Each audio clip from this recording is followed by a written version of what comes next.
Nós vemos aqui falar da semeadura é livre, mas a colheita é obrigatória. E a gente precisa começar a semear essa percepção, esse amor que recebemos constantemente. E não é pouco, viu, gente? Não é pouco. Há exatos 1 hora, eu estava no Shopping Cidade, assistindo uma palestra do trabalho, e em 20 minutos eu estava aqui. Eu ando de moto. Eu preciso de muito guarda-costas espiritual. E eu venho agradecendo. Eu venho conectado. Eu venho percebendo a presença deles junto a nós. E a gente deveria semear essa percepção. Porque isso é semeadura. Isso é conexão. Não sou exemplo de nada. Mas tem funcionado, né? Aí eu aqui. Né? A gente vai fazendo os testes e a gente tem que testar isso na nossa vida. O Evangelho, a vivência da percepção de Jesus, é para ser realmente vivida. Jesus não é um ícone a ser seguido. É uma ideia para ser vivida. E em todo momento, em toda situação. Para nos acalentar, para nos trazer paz, para que a gente não veja mais aqueles noticiários, aquelas notícias, aqueles acidentes, as guerras, para que a gente direcione o nosso olhar para o que é bom, nobre e justo. E temos tantas coisas boas em nossas vidas, para que atentarmos para os fatos que não são agradáveis? Essa é uma percepção que a gente precisa começar a semear em nós. O que procuramos. Essa semente é difícil de achar para comprar. É difícil de achar porque a gente ainda não tem a prática de buscá-la. E nós precisamos começar a buscar as coisas boas. A gente faz isso, tá, amigos? A gente faz isso muito, só não presta atenção. Eu sempre brinco, né, com a nossa situação atual. Nós estamos melhor ou não estamos? Tem muitos que dizem que a gente é imperfeito. E eu contesto isso com todas as letras e todos os motivos. Alguém aqui matou alguém hoje? Não? Alguém da família aqui já matou alguém hoje? Outro dia eu fui fazer uma palestra numa comunidade e eu me dei mal nessa pergunta, sabe? Me dei mal lá. Meu tio, meu primo já fez isso.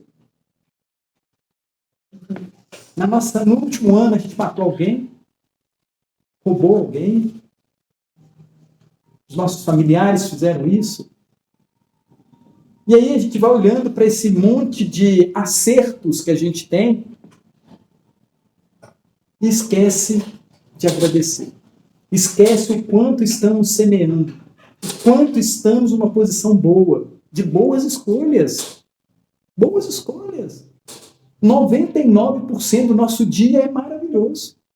99%, aposto com vocês. Mas a gente presta atenção no 0,01%, não é assim? E esse 0,01 costuma conduzir-nos ao dia. As nossas conversas. Olha a semeadura que a gente faz, né? A gente recebe uma mensagem no Zap desagradável e espalha. Curioso isso, né? Senta à mesa com a família para conversar. Qual que é o assunto predileto? Sim. Você entender que a semeadura é realmente livre, mas a colheita é obrigatória. E é uma colheita que a gente não quer. Uma colheita que a gente ainda não quer. Mas precisamos despertar. Paulo aos Hebreus, né? Lá no capítulo 5, 16, ele fala assim: desperta tu que dorme, e o Cristo o iluminará. Despertar. Para quê? Para a beleza da vida. preciso me atualizar. Não é assim que a gente fala? A gente fica procurando as notícias, não é assim para se atualizar? De que notícia mesmo? Essas notícias são interessantes mesmo? Essa é a atualidade que a gente precisa ter em mente? É isso que me chama a atenção? O que é que eu estou buscando para o meu ser, para a minha mente? E a gente precisa fazer essa análise, porque essa é o grande propósito da doutrina dos espíritos, a filosofia espírita, que é a primeira frase. Cadê o livro dos espíritos? A primeira frase, tá não? A primeira frase que está no livro dos espíritos, na hora que vocês abrirem lá, não trouxe o meu, lá está escrito assim, filosofia espiritualista. Filosofia. Não é um livro de religião, viu, gente? O livro dos espíritos não é um livro religioso. É um livro para que a gente entenda a grandeza da vida, o processo, nos situarmos nesse momento. Ele traz a questão da imortalidade da alma, a vida futura, as nossas relações com encarnados e desencarnados. É isso que nós vamos buscar aqui hoje. Acalento, paz, para chegarmos em casa melhor, para vivermos uma quarta-feira melhor, para termos relações saudáveis, positivas com aqueles que estão caminhando conosco. A lição hoje, né? Muito bacana. Assim? Muito bacana a lição. Como devemos criticar ou não criticar? Como devemos olhar para aquele que está ao nosso lado? Amigos e amigas, você faz ideia do que aquele marido faz para manter aquele casamento? Você faz ideia do que aquela esposa faz para manter aquele casamento? Aquele pai, aquela mãe faz para manter aqueles filhos? A gente tem ideia do que passa naquele coração, naquela mente? Quantas vezes aqueles que estão trabalhando por nós não gostariam de não voltar para casa, mas eles estão ali perseverando, semeando. Tem hora que colhe coisa boa, tem hora que não colhe coisa boa. A gente não conhece o outro. 10, 20, 30, 50 anos do lado. A gente precisa perceber esse companheiro, essa companheira. Não tenho dificuldade em fazer essa percepção. Olhe para Deus, nosso Pai. Olhe para Jesus. Lembra da fala dele, né? Neste mundo tereis aflições. Eu acho isso tão bacana, gente. Um aviso, né? De 2000 anos, né? Não é novidade isso não, né? Um aviso de 2000 anos. Neste mundo, sensacional isso, né? Porque mostra que tem outros, né? Não é assim? Que a vida não se resume a este mundo. Neste tereis aflições. E nos outros que virão? Como é que vai ser isso? Todo mundo constrói isso na sua mente? Nós construímos isso? Que nós vamos para mundos com certeza melhores? A gente constrói isso todo dia quando acorda? Quando desperta? A gente lembra da proposta do Cristo de Deus? Da grandeza da obra divina? Só coisa boa que ele oferece, viu, gente?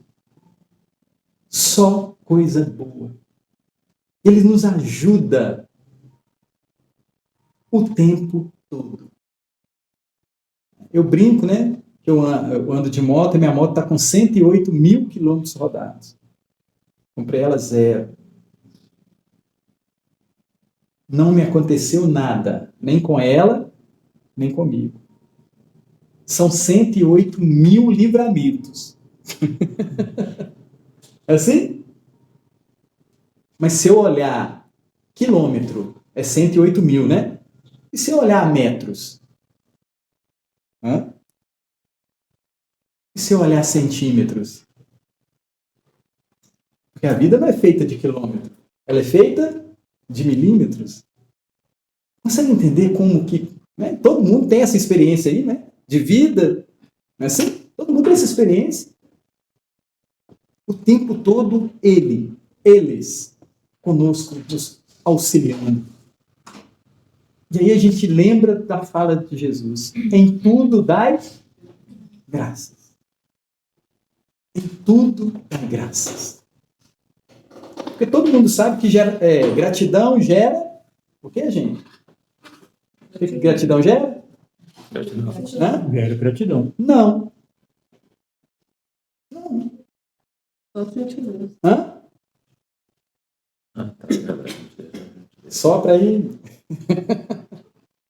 Gratidão gera felicidade. Vamos mudar essa frase, né? Eu vejo ela para todo lado, né? Gratidão gera gratidão e toda hora que eu vejo eu contesto. Aquele que é grato, aquele que está conectado, aquele que está semeando, aquele que está colhendo as coisas divinas, ele é feliz. Quando a gente agradece aquela situação, mesmo que não seja agradável, não seja o meu projeto, mas ali tem um aprendizado, ali tem uma aula, ali tem um professor, companheira, companheiro, filho, pai, a mãe, colaborador, o patrão, tem um professor para nos motivar, dar-nos condições de superar as situações que vivemos. Isso é muito legal quando a gente tem esse olhar. Porque essa é a proposta da doutrina espírita. Filosofia, amor ao saber. Ao saber o quê? Sobre nós. Sobre nós, espírito. Porque uma filosofia espiritualista. Eu, espírito, neste momento, estou usando este corpo. A ciência espírita traz isso para nós. Neste momento, estou usando esse corpo. Esse corpo tem dificuldades, tem facilidades. E o mais revolucionário que a ciência espírita traz para nós, somos nós que construímos o nosso corpo. Já pensaram nisso? Nós construímos o nosso corpo. Milhares de milhões de anos construindo. E nós não somos bons de serviço? Vocês não acham, não? Hã? Vocês não acham que nós somos bons de serviço, não? Vocês não acham que a gente conseguiu fazer um organismo, né? O mais complexo que existe no planeta Terra? Não é o mais complexo? Nós fazemos? Eu fico rindo, né? Agora, a moda é criar robô, não é? É assim? Robô para isso, robô para aquilo, não é assim? O povo é muito serviço demais, não é? Vocês não acham, não? Eles tentam copiar o quê? O que eles tentam copiar? O ser humano. O corpo humano. Não é o ser humano, não. O corpo humano. Suas articulações, não é assim? Eles falam, descobrimos um que faz assim, vira 360, né? Nós fazemos isso com a maestria, não é assim? Vocês conhecem alguma fábrica de sangue, gente? Quem fizer uma fábrica vai ganhar muito dinheiro, não vai? Não vai?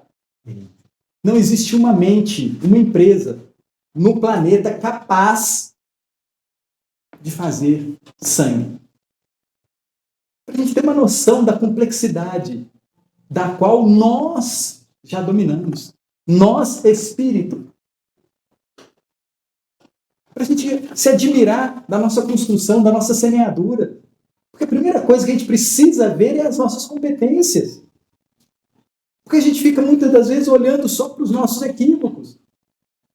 E isso gera ansiedade, depressão, angústia. Porque a gente fica olhando só para os nossos equívocos. E a gente precisa começar a mudar isso. Vocês têm reparado na propaganda da Unimed ultimamente? O povo é bom de serviço. Vocês têm reparado? Não? Tem uns outdoor da Unimed aí falando que a gente precisa ter o hábito número 1. Qual que é? Estar saudável, não é assim? Vocês acham que eles estão fazendo isso à toa, gente?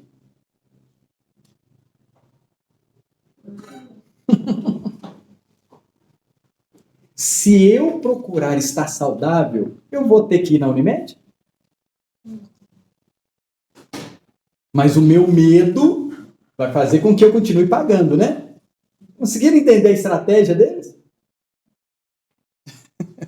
Os caras são bons de serviço, não é? Não é? Mas vale, não é? Não é uma oferta válida? Não seguro. Não é? Válida. As academias, né, que a gente está vendo aí, está lotado de academia para tudo quanto é lado, não é? Não é louvável? Preocupação com o corpo, né? Já que não cuida do espírito, vamos pelo menos cuidar do corpo, não é assim? Tudo tem uma estratégia, e as academias é uma estratégia divina, viu, gente? Divina. Porque é a nossa necessidade para que a gente desperte para o ser. E a gente continua nesse processo de despertamento. Quando a gente vai ao médico e ele fala, você não tem nada, procura o psicólogo, procura o psiquiatra. Não fala isso? Ele está contando para a gente o quê? Que não é o corpo que está adoecido. Eu, espírito, estou adoecido. São as doenças psicossomáticas, não é isso? E a gente as tem. E da onde ela nasce? Da nossa mente. Que outra informação sensacional que a gente precisa considerar? O livro Pensamento e Vida, né? Uma maravilha, né? Obrigado ao Chico pela psicografia, obrigado a Emmanuel por ter ditado. Né? Lá fala da mente. Gente, é sensacional quando a gente começa a estudar a nossa mente, a origem das nossas sementes, a origem dos nossos desejos. Vi uma cena, me emocionei. Vi uma cena, me emocionei. Essa emoção gera uma ação. Mas nós que estamos estudando essas questões, precisamos entender por que eu gero essa emoção. Tem gente que quando vê barata, o que faz, gente? Vê um cachorro, o que faz? Não é assim? Não tem isso? Por que eu penso assim? Por que me vem isso? Fulano não está nem aí para barata. Mas Beltrano não pode ver. A minha mãe tem pavor de cobra. Pavor. Na televisão, nem na televisão ela consegue ver. E conta-se que na juventude dela, né, no interior, ela viu uma cobra e ela ficou nua, com medo da cobra. De onde vem isso? De onde vem essa emoção? E aí os nossos estudos, as nossas reflexões, né, a nossa literatura subsidiária fala que são dos nossos capítulos anteriores. Todo mundo está sabendo disso? Nós temos uma vida cheia de capítulos. Cheia de capítulos. Nós estamos nesse capítulo e somos frutos de todo esse caminhar. O Telmo de 5.000 anos atrás está presente aqui agora, junto com vocês. Vocês estão sabendo disso? Melhorou bem. Melhorou bem. Consegue entender isso? Nós somos frutos desta caminhada. E é uma caminhada muito boa. Porque há 5.000 anos atrás eu matava todo dia. Nós matávamos todo dia. Hoje nós já estamos brigando com essa emoção, porque tem hora que a gente vê alguém fazendo alguma coisa que a gente tem o desejo de matar, não tem? Acabar com isso. Aí a gente se controla, não é assim? Consegue entender a nossa briga íntima com as nossas vivências, nossas experiências? E esse é um trabalho muito bacana, quando a gente faz isso a cada pensamento. A cada pensamento. Para que a gente mude a reação. A emoção a gente não pode mudar. Não é assim? A barata, não é assim? O acidente, alguma coisa, a gente não pode mudar. Mas a minha ação, eu devo mudar. Aí é uma nova semeadura para criar uma nova colheita. Consegue entender como é que somos e temos em nós a capacidade para só colher coisas boas no futuro? Está em nós. Fruto de estudo. Que é a coisa mais importante que a gente tem que ter. E Jesus traz isso para nós. Conhecereis a verdade nos libertará. Como é que eu conheço? Querendo saber. Filosofando, criticando, buscando, olhando para a minha caminhada. Eu trouxe um texto aqui do Evangelho de João. Quem tiver trago a Bíblia, por favor, abra aí no capítulo 5 de João.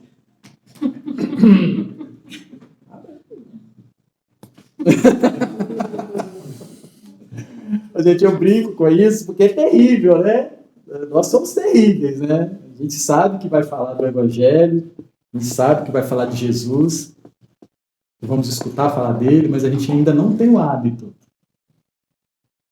Porque é aqui que tem a história do maior homem que já veio a esse planeta. Não existe outro lugar que conta a história mais bonita que existe. Não tem. E a gente precisa mergulhar na história dele.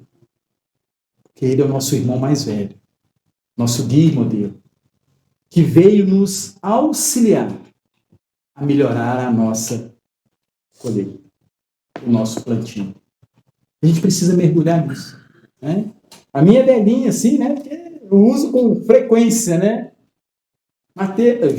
João 5.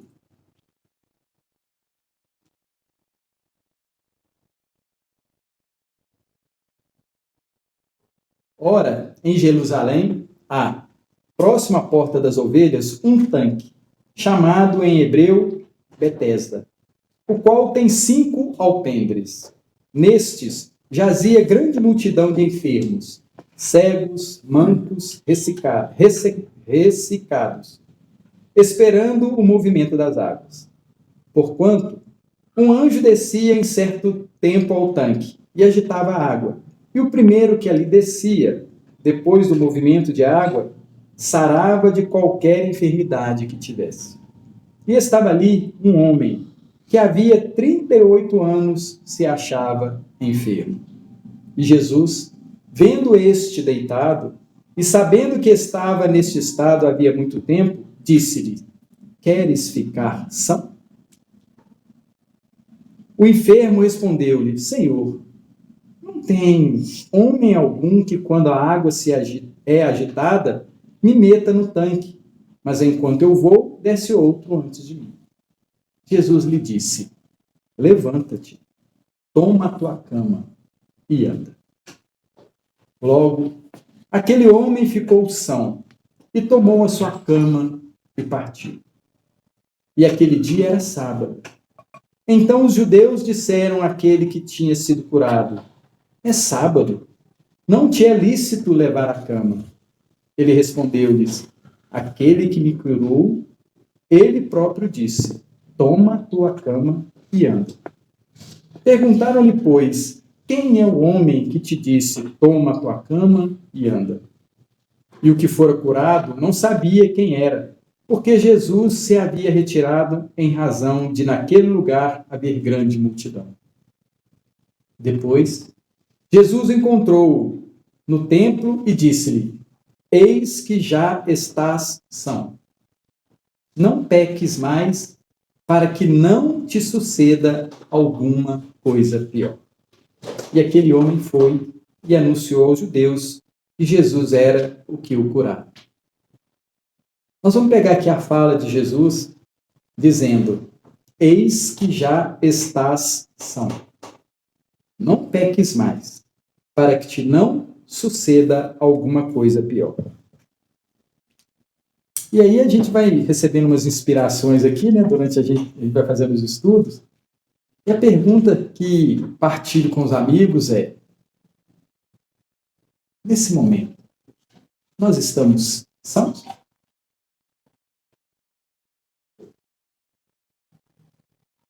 Neste momento, nós estamos sãos? O nosso desejo, que passa na nossa mente agora, é de fazer o que é bom ou não? Consegue entender a fala de estar são? Neste momento que passa na nossa mente, é o desejo do bem? Do bom? Do justo? Se é, nós estamos sãos, não estamos?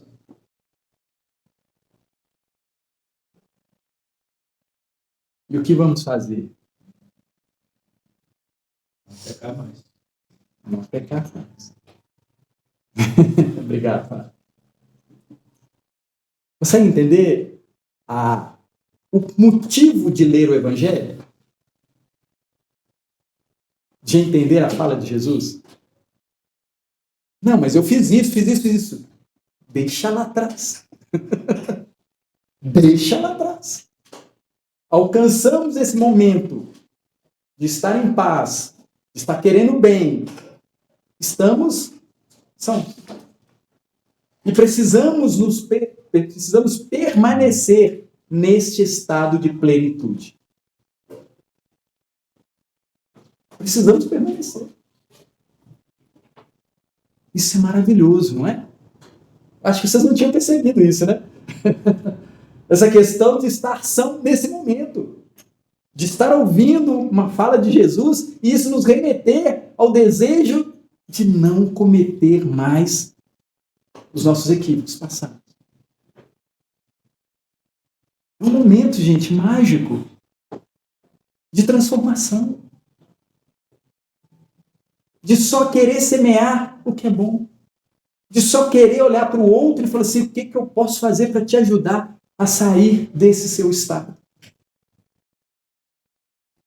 O que eu posso fazer? Essa camisa aqui, né, do nosso projeto, você não é invisível, eu vejo você.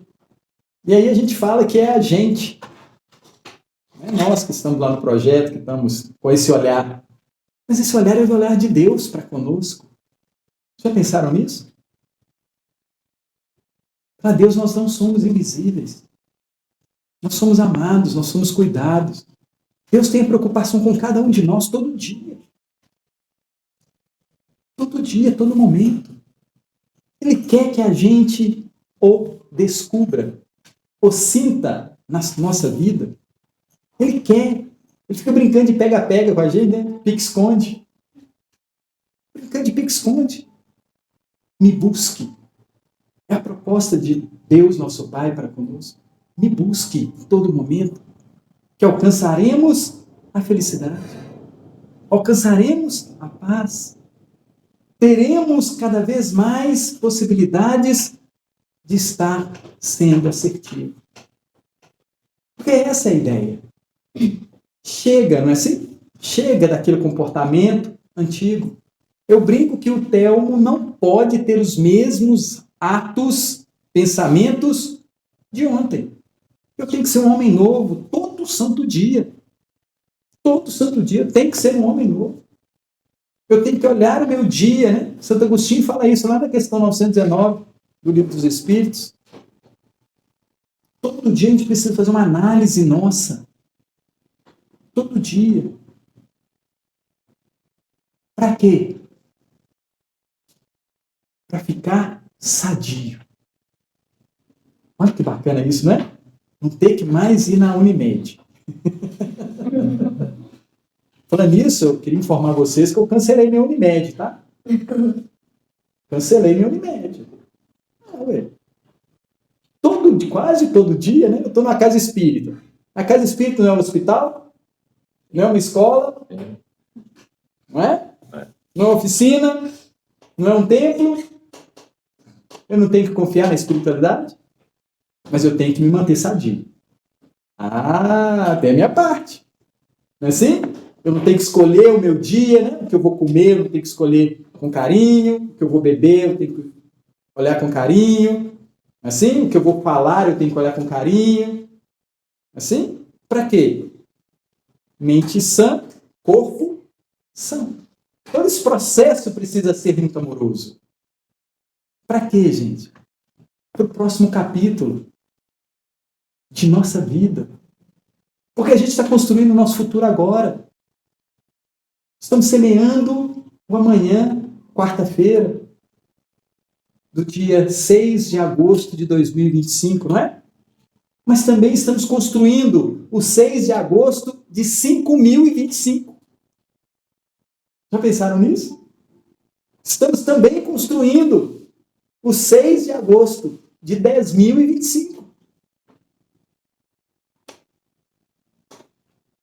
Então quer dizer que eu não posso fazer as coisas que eu acho que é prazerosa?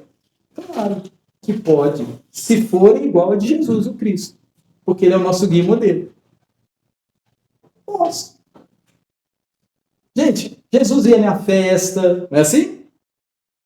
Jesus curtia, divertia, mas sempre sadio. Sempre sadio.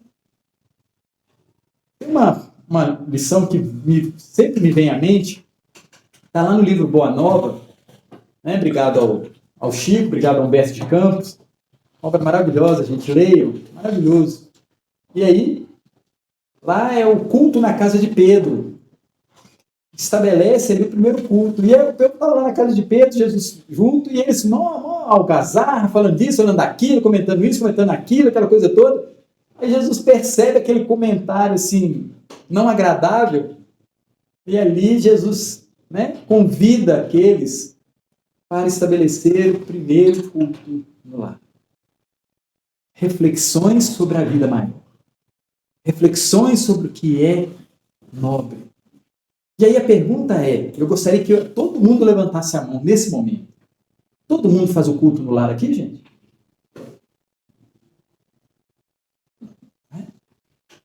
Você vai entender isso? Porque é a terapêutica de Jesus. Refletir sobre as coisas boas. E a gente precisa levar isso para nós.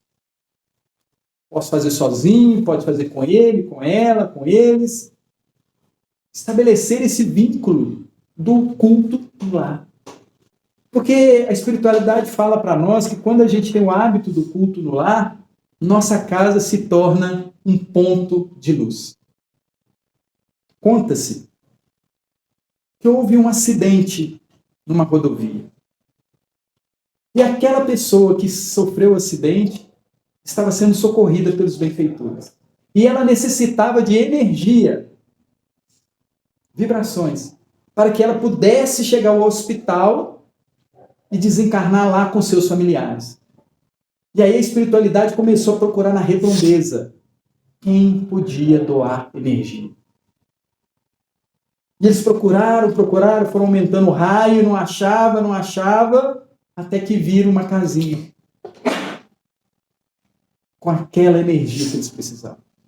E naquela casa se realizava o culto do Evangelho no lar. Eles pegaram aquela energia, levaram até aquela pessoa que estava necessitada, e ela conseguiu chegar até o hospital e desencarnar com seus familiares.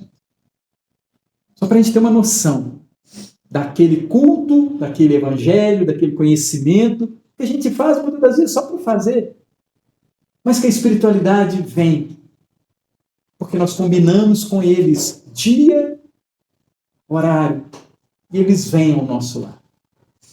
Disponha a estar ali conosco, nos auxiliando. É Unimed a domicílio. Né? Cuidado que eles têm. Amigos e amigas, se a gente pudesse ver aqui nesse salão a quantidade de espíritos cuidando de nós, se a gente pudesse ver, a gente ia ficar admirado do carinho deles. Quantos de nós não estão passando agora aqui por transfusões, cirurgias, transformando-nos em seres melhores? Porque nós fizemos um movimento. Vir aqui não foi uma semeadura? Não é uma semeadura? Vir aqui. Buscar o acalento não vai ser uma colheita que eu vou encontrar? Se eu vim aqui na busca, Deus, nosso Pai, toda a espiritualidade, vem nos atender. Porque eu não faço ideia das dores de cada um, nem os amigos fazem ideia das minhas dores, mas aqui é o lugar que a gente tem que falar delas. A gente precisa falar delas. Tem um livro que a gente está estudando que chama Laços de Família. É maravilhoso o livro, é do Vanderlei de Oliveira, psicografia, editado pela Irmãs do Fogo. E lá ela fala que a casa espírita devia ser um encontro de corações, porque ela trabalha a afetividade. E muitas das vezes a gente transforma a nossa casa espírita em lugar de estudo, mas não de amigos. Afetividade. A gente devia saber o que passa na família de cada um aqui. A gente devia conhecer os pais, o marido, a esposa, os filhos, a gente devia conhecer tudo isso. Afetividade. A ideia da filosofia espírita, a ideia do evangelho, é que a gente conhecesse a nós. E a gente precisa construir essa afetividade entre nós. Porque na hora que o bicho pega, né? A gente ter amigos. E Jesus fala isso para nós. Granjeai amigos. Granjeais amigos. Mesmo que seja na iniquidade. Mesmo que seja da forma equivocada. Vocês lembram dessa passagem, dessa parábola que Jesus conta, gente? Do granjeai amigos? Não? Vocês são bons leitores do Evangelho, hein, Cambado? Vou contar essa parábola que ela é ótima. Jesus conta que tinha um administrador, ele chama de mordomo. Tinha um mordomo que era responsável por todas as coisas daquele senhor. E aquele senhor ficou sabendo que aquele mordomo não estava gerenciando as coisas como devia. Não estava. E aí o senhor chega para ele e fala assim, olha, eu vou retirar a sua mordomia. Você não vai ser mais meu mordomo. Tá? Preste-me contas do que você tem feito. Aí o servo fica doido, né? Fala assim, meu Deus do céu, e agora? Como é que eu vou resolver isso? Já sou velho, não guardei dinheiro, estou frito. Aí eis que vem uma ideia. Já sei. Chamou o primeiro devedor do senhor. Fulano, tudo bem? Joia. Pode pôr nome, gente, para a gente poder... Né? Jacira.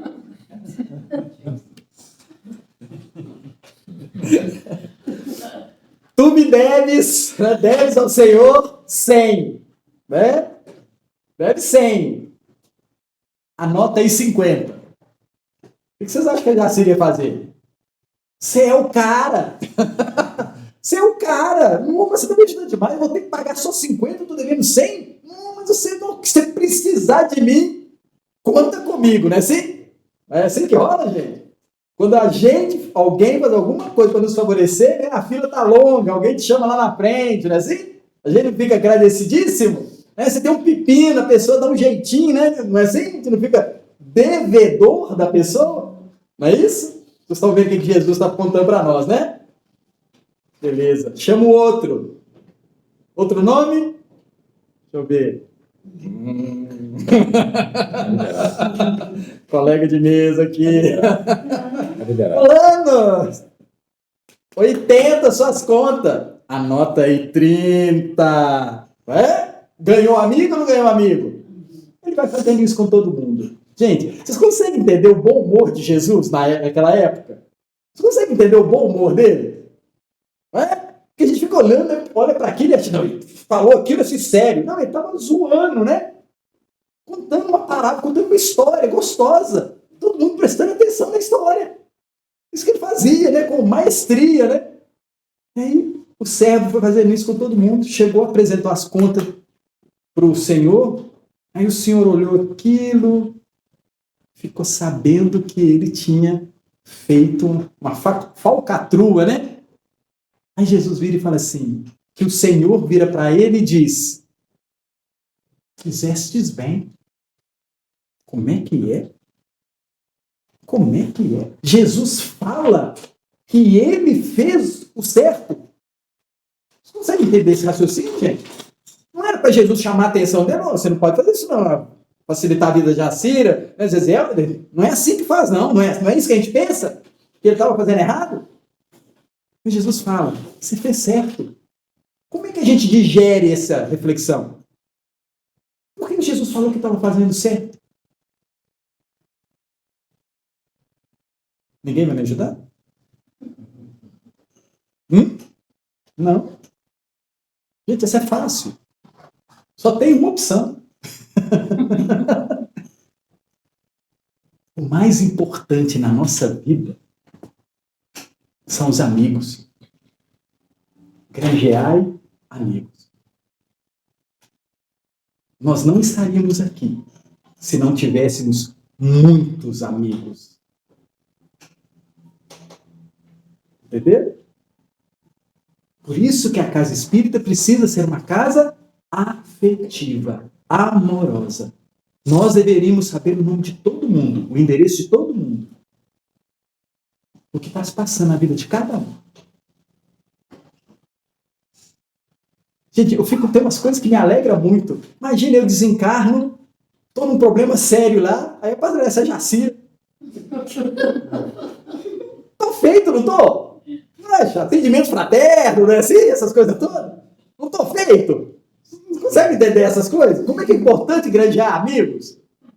Ter parceiros, ter pessoas que a gente tenha conversas agradáveis, boas. Você consegue entender a ideia da casa espírita? Ela é a mais devedora, viu, gente? Não repara, não. Precisa ouvir todo mundo, que outrora não ouvia ninguém. Precisa se colocar à disposição toda hora, porque outrora não estava aí para nada.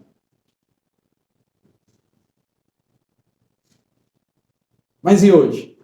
Hoje não tem todo um projeto, todo um conhecimento do Evangelho que faz com que todos nós briguemos com nós, velhos, para apresentar um nós novo. Vocês conseguem entender isso? Porque a nossa grande briga é conosco mesmo. Porque a gente sabe o que gostaria de colher. A gente não sabe? Todo mundo sabe o que gostaria de estar colhendo nesse momento. Não era para mim estar com essa dor no fígado, no riso, no coração, na fé. Não era para mim estar com isso. Mas aí vem essa informação de Jesus. Vem a informação da espiritualidade. Houve um plantio equivocado. Houve um plantio bom. 99 com 1, né, gente? 99 e 1, né? Eu preciso trabalhar esse 1 para me completar esse 100%. Como é que eu faço isso? Brigando com os meus pensamentos e as minhas emoções. Brigando aí no sentido bom, tá, gente? Meus hábitos. Tem uma cena que é muito legal, né? O pai ou a mãe, né? Vai chegar em casa e todo mundo corre para arrumar tudo, né? Já tiveram isso? Esse momento assim? Né? Vai chegar fulano, arruma isso, você fulano, ajuda todo mundo. Quem é que vai chegar? É o amor da nossa vida? Ou o tirano da nossa vida? Aquele que bota medo na gente. Tem que ser do meu jeito. Café da manhã, comida, isso, aquilo, tiranos domésticos. Não tem essa lição? Tem uma lição dessa, não tem? No Evangelho do Espiritismo tem a lição tiranos domésticos. André Luiz. Será que as coisas têm que ser do meu jeito? E será que o meu jeito é o jeito de Jesus? Porque só o meu jeito só é válido se ele estiver parelho com a forma que Jesus viveu e deixou para nós. Consegue entender por que ele é nosso guia e modelo? Porque toda ação minha eu preciso ver como é que Jesus agia. Por isso que eu preciso conhecer o Evangelho. Você consegue entender essa relação? Eu preciso conhecer o Evangelho para que eu tenha parâmetros para fazer boas semeaduras. Para que eu tenha boas colheitas. Então eu preciso conhecer para poder fazer a escolha da minha próxima ação. Isso é muito interessante. Porque a gente quer ser melhor pai, melhor mãe, melhor irmão, esposo, esposa, companheiro, companheira, filha. A gente quer ser melhor em tudo. Vocês já perceberam isso? Como isso é nato nosso? Isso é nato. Isso é divino. Nós não ficamos satisfeitos com as coisas. Lembra lá do telefone preso na tomada lá? Né? Hoje ele não está aqui assim, soltinho. Ele não queria levar ele para todo lado. Nós não fizemos essa transposição? Andávamos a cavalo, agora andamos de carro, andamos de avião, né? Daqui a pouco espaçonave. Consegue entender esse nosso processo todo? Isso é nato em nós ser melhor. E a gente precisa ser melhor com a referência de Jesus. Mas para isso, eu preciso reconhecer que Jesus é o cara. Preciso reconhecer. Porque eu... olha lá, belezura, né? Aquilo ali é fake news, viu, gente? Todo mundo está sabendo disso? Ele não é daquele jeito, não. Aquela é uma ideia, não uma imagem. É uma ideia. A gente olha e precisa lembrar. Esse é o cara. Existiu um cara, referência para nós. E tem uma outra cena que a gente guarda muito na nossa mente, que é aquele Jesus com espinho na cabeça, não tem? Crucificado. Todo mundo está sabendo que ele já desceu de lá? Todo mundo sabe disso? Que aquele drama durou menos de 24 horas? Todo mundo sabe disso, gente? Menos de 24 horas? A gente acha que foi uma vida, né? Que Jesus sofreu na cruz assim, numa eternidade. A gente não acha isso? Não. Menos de 24 horas. E o mais legal é a crucificação ou o seu aparecimento 3 dias depois? O que é o mais legal? O que está na nossa mente? É a materialização dele ali? É a percepção da imortalidade da alma ali? Porque aquele momento da crucificação mostra para a gente que nós não morremos. Esse é o show da vida que ele deixa para a gente. E a gente ainda está parado na crucificação dele. A gente não passou 3 dias, né? Gente, eu faço isso com os meus problemas, né? Quase todos. Muitas das vezes eu forço a barra comigo para que 3 dias depois é o meu direito de luto. 3 dias depois eu preciso estar em pé. Renascido. Passei, né? Fui negado, assim? Fui traído, assim? Todo mundo aconteceu isso aí já? Já? Fui condenado, passei pelo julgamento, fui pregado na cruz, mas 3 dias depois eu preciso estar de pé de novo. Preciso estar de pé de novo. Pelo conhecimento de que tudo passa. Legal isso, né, gente?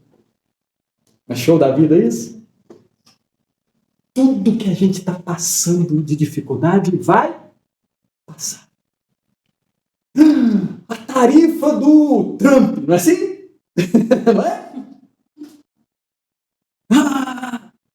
Coitadinho. Vai ficar nada dele para trás. Vai, gente. Consegue entender isso? A continuidade da vida? Alguém vai lembrar desse cara daqui a 100 anos? Que impacto ele vai ter? Vai ter o impacto que eu permiti que tenha na minha vida. E a gente precisa pensar além como espírito imortal. Jesus estava preocupado, gente, com o Império Romano? Essa parte é boa, né? Acabei de baixar aqui agora essa informação. Fiz o download dessa informação agora. Jesus estava preocupado com o Império Romano, gente? Fez algum movimento contra o Império Romano? Pilatos fala com ele, eu tenho poder para te soltar. E Jesus, você está aqui porque Deus te deu esse poder.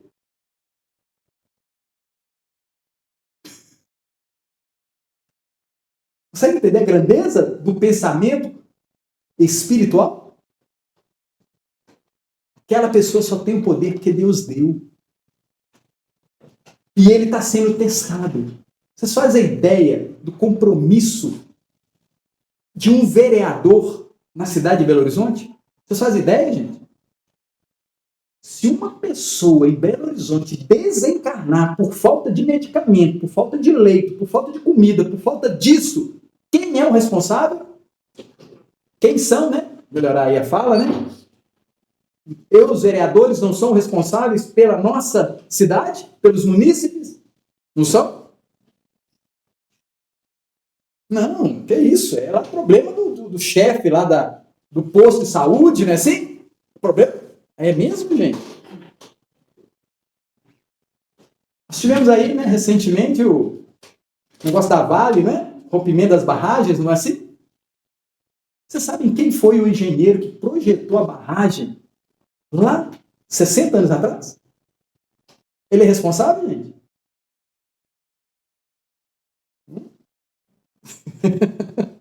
O chefe dele que aprovou é responsável?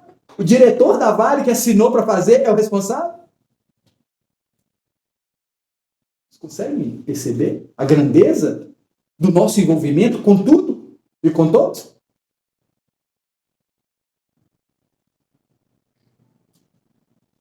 O Evangelho não é para os fracos. Consegue entender essa frase? O Evangelho não é para os fracos. Fazer a transformação em nossa vida à luz do ensinamento de Jesus não é para qualquer um, mas vai ser para todos. Vai ser para todos. Todos nós alcançaremos essa paz íntima.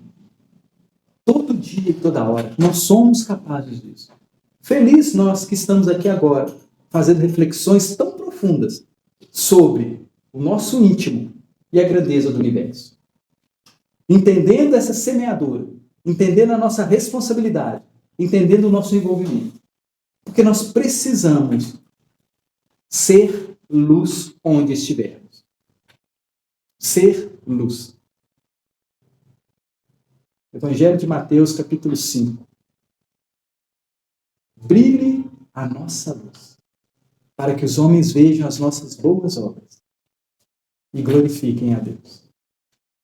Bacana isso, né? Nós podemos transformar o nosso lar. Nós podemos transformar o nosso corpo. Nós podemos transformar a nossa vida. Nós devemos colaborar com a vida de todos que estão ao nosso derredor. Devemos. Porque nós viemos num lar. E esse lar precisa da nossa visão espiritual. E ele precisa, esses que moram com a gente, esses que convivem com a gente, eles precisam ler o Evangelho em nós. Ler o Evangelho em nós. Nós precisamos ser essa referência para eles. Pelas nossas boas obras. É tão gostoso, né, gente? De vez em quando me acontece essa cena. Um amigo que lá atrás, né? Uma amiga que lá atrás, né, a gente caminhou junto. Aí ela vira pra gente, né, manda um zap e fala assim, né? Coloca meu nome lá naquele caderninho seu, lá da casa onde você vai. Já aconteceu isso com vocês? Alguém pedir, faz isso para mim. Quando a pessoa faz isso, gente, ela está vendo as nossas boas obras. Não é gostoso isso? Ela vê a gente como uma referência de bondade, de caridade, de misericórdia. Ela lê a gente. No trabalho, né? Muitas das vezes, tá todo mundo naquele auê, na hora que o bicho pega, fulano chega perto da gente. Vocês estão bem, né? Por que tem que ser perto da gente? Por que tem que ser com a gente? Isso é tão gostoso, da gente ser reconhecido como referência de paz, de tranquilidade, de misericórdia. Isso é tão gostoso. E aí a gente vê que o nosso trabalho, o nosso exemplo de vida está sendo percebido por terceiros. E isso é colheita. Isso é colheita. Que muitas das vezes a gente não dá valor. Pequenas coisas que o outro olha e fala, você podia me ajudar nisso? Você tem uma ideia de como eu resolvo isso? E hoje em dia, não sei se vocês têm percebido, mas tudo está convergindo para as questões espirituais. Tudo converge para as questões espirituais. Os filmes, as novelas, assim, tudo. Porque o materialismo se esgota nas respostas que a gente procura. O materialismo se esgota. E a gente olha, mas eu estou fazendo isso há tanto tempo e nada muda. Nada muda. Então, a gente vai procurar a questão espiritual. Para a gente finalizar, hoje é até 9h30, né? 2 minutos. Eu vou ler de novo a passagem para a gente senti-la com outro olhar, tá bom? Eu li naquele momento, tá? E olha como é que ela se transforma quando a gente lê depois com essas nossas reflexões. Ora, em Jerusalém, próximo à Porta das Ovelhas, um tanque chamado, em hebreu, Betesda, o qual tem 5 alpendres. Nesse jazia grande multidão de enfermos, cegos, mancos e ressecados, esperando o movimento das águas. Porquanto o anjo descia em certo tempo ao tanque e agitava a água, e o primeiro que ali descia, depois do movimento de água, sarava de qualquer enfermidade que tivesse. E estava ali um homem que havia 38 anos se achava enfermo. E Jesus vendo. Jesus enxerga a gente? Jesus vê a gente todo dia? E Jesus vendo este deitado, e sabendo que estava ali havia muito tempo, disse-lhe: queres ficar são? Pergunta para nós, viu, gente? Queremos ficar sadios? O enfermo respondeu-lhe. Essa parte é ótima, né? A gente sabe do poder de Jesus, mas ainda questiona, mas ainda duvida, né? E a gente duvida mesmo. Será que se eu seguir esse Jesus, será que eu mudar a minha forma de viver? Será que eu mudar as sementes, vai dar certo? Olha o absurdo da nossa mente, né? Olha o absurdo que a nossa mente, as peças que ela nos propõe. Será que se eu seguir o exemplo de Jesus vai funcionar? Senhor, não tem homem algum que me coloque na água quando é agitado. Jesus diz para nós: levanta-te. Agora, nesse momento, levanta-te. Busque as coisas espirituais. Não é assim? Um movimento de se levantar não é ir ao encontro ao mais alto, que seja 5 centímetros, né? Meio metro. Levanta-te. Toma a tua cama e anda. Será que nós não estamos parados? Será que não estamos parados? Logo aquele homem ficou são e tomou a sua cama e partiu. E aquele dia era sábado. Então os judeus disseram àquele que tinha sido curado: é sábado, não te é lícito levar a cama. Interessante, né? Nós vamos nos levantar, vamos andar com Jesus. E muitos vão olhar para nós e vão fazer a mesma pergunta. Você não pode melhorar. Você não pode melhorar. Você tem que ficar igual a mim. Enfermo no sábado, preso a velhas normas. Ele respondeu-lhes: aquele que me curou, ele próprio disse: toma a tua cama e anda. Perguntaram-lhe, pois, quem é o homem que te disse: toma a tua cama e anda? E o que fora curado não sabia quem era, porque Jesus se havia retirado em razão de naquele lugar haver grande multidão. Depois, Jesus o encontrou no templo e disse-lhe: eis que já estás são, não peques mais, para que te não suceda alguma coisa pior. Eu fico com medo disso.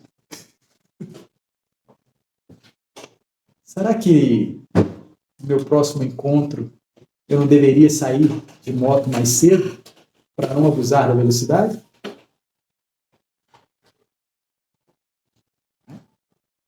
O autoconhecimento é uma responsabilidade. Mas eu preciso agir. Eu preciso mudar a minha forma de pilotar. Obrigado por me ajudar nessa reflexão. Boa noite a todos e com Deus.